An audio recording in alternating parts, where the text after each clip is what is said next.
কুণাল ঘোষ যখন ওনাকে ডাকাত রানী বলছিলেন তখন আপনারা কিছু বলেন।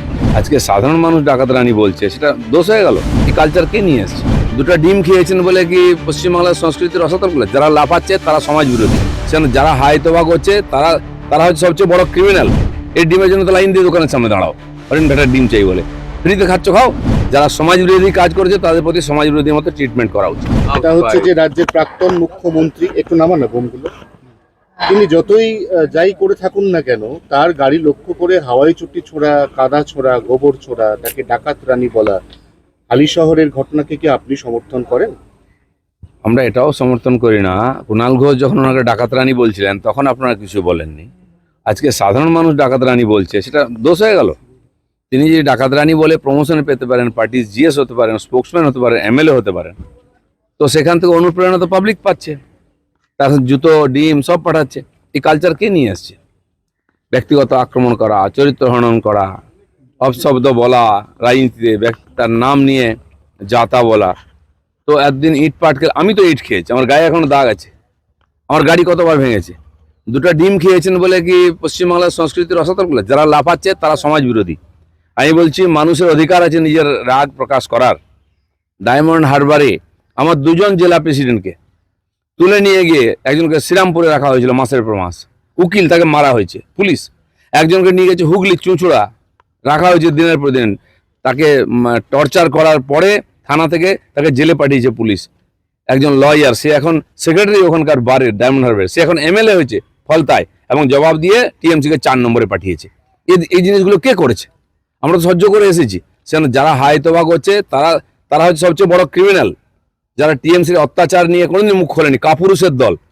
আমরা যখন দিনের পর দিন মার খেয়েছি, 250 লোককে ফাঁসি দিয়েছে, ঝুলিয়ে দিয়েছে, তখন এই মানবতা কোথায় ছিল?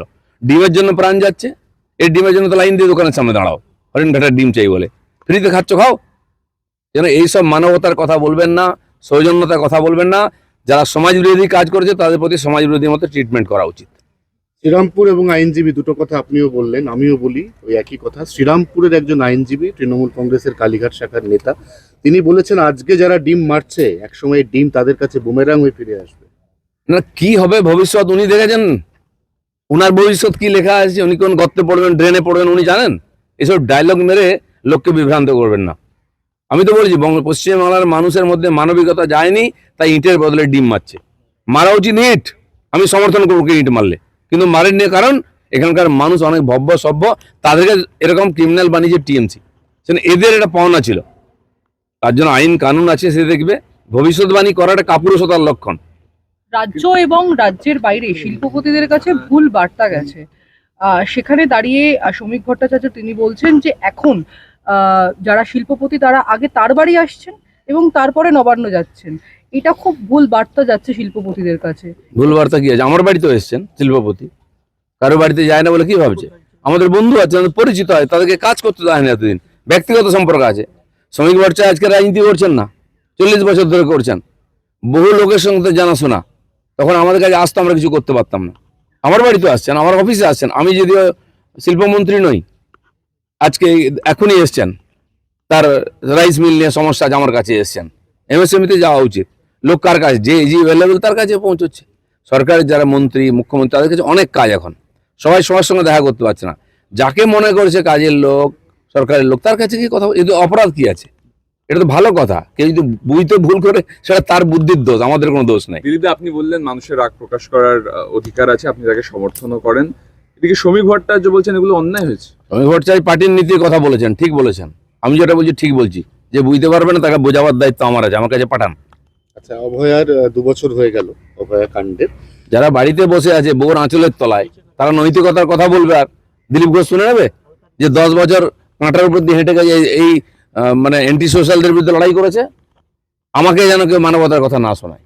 আমি তো আমার কর্মীদেরও ধন্যবাদ দেবো, আজ পর্যন্ত ওরা ইট পাটকেল লাঠি নিয়ে দাঁড়ায়নি রাস্তায়। আমাকে তো রোজ দাঁড়ানো হতো, গাড়ি ভাঙা হতো। কতজন বুদ্ধিজীবী তখন রাস্তায় নেমেছিল প্রতিবাদ করতে? ন্যাকার দল। যেটা বলছিলাম সেটা যে অভয়ার 2 বছর হয়ে গেল, রাজ্যবাসী বলছে যে চেয়েছিলাম ন্যায় বিচার, পেলাম 2 মিনিট করে নীরবতা। না না, ন্যায় বিচার পাচ্ছে না। আরে এনকাউন্টার তো আমরা শুরু করেছি, দরকার আরো এনকাউন্টার করব। এটা কি বাড়ির ব্যাপার নাকি? বাপ বেটায় ঝগড়া হলে বছরের পর বছর মেটাতে পারে না, স্বামী স্ত্রীর ঝগড়া মেটাতে পারে না বছরের পর বছর, আর দুদিনে সব মিটে যাবে নাকি? এত অত হয়ে যাবে, 15 বছর লাত খেয়েছো ভুলে যাচ্ছ? 15 মাস তো সময় দাও। ওকে ওকে ওকে। আরো ভালো ভালো খবর দেখতে সাবস্ক্রাইব করুন বাংলা হান্টের ইউটিউব চ্যানেল। বাংলা হান্টের আরো খবর দেখতে নজর রাখুন। বাংলা খবর মানেই বাংলা হান্ট।